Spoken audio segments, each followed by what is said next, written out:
नमस्कार मित्रांनो, RT admission मिळून सुद्धा तुमच्याकडून शाळा पैसे मागत आहे का? तर हा व्हिडिओ शेवटपर्यंत पहा मित्रांनो. नमस्कार मित्रांनो, मी विशाल बोलतोय. आज आपण खूप महत्त्वाच्या विषयावर बोलणार आहे. RT ॲडमिशन आणि शाळाकडून घेतले जाणारे बेकायदेशीर पैसे. तर गव्हर्नमेंट रूल काय सांगतो आपल्याला? महाराष्ट्राचे शैक्षणिक मंत्री दादासाहेब भुसे यांनी स्पष्ट सांगितले आहे, RT ॲडमिशन मिळालेल्या विद्यार्थ्यांकडून शैक्षणिक फी, पुस्तके, ड्रेस यासाठी कोणतेही शुल्क आकारता येणार नाही. पण प्रत्यक्षात काय होत आहे? डॉक्युमेंट व्हेरिफिकेशन झाल्यानंतर आपण शाळेत जेव्हा जातो, तेव्हा इंग्लिश मीडियम शाळा काही काही पालकांकडून 10 ते 15,000 रुपये पैसे मागत आहेत. पण तुमच्याकडे पण पैसे मागितले आहेत का?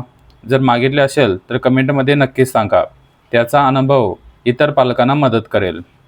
जर पैसे शाळा मागत असेल तर घाबरू नका. तक्रार कुठे करायची? तर पंचायत समितीमध्ये गट शिक्षण अधिकारी असतात, यांच्याकडे तक्रार करा.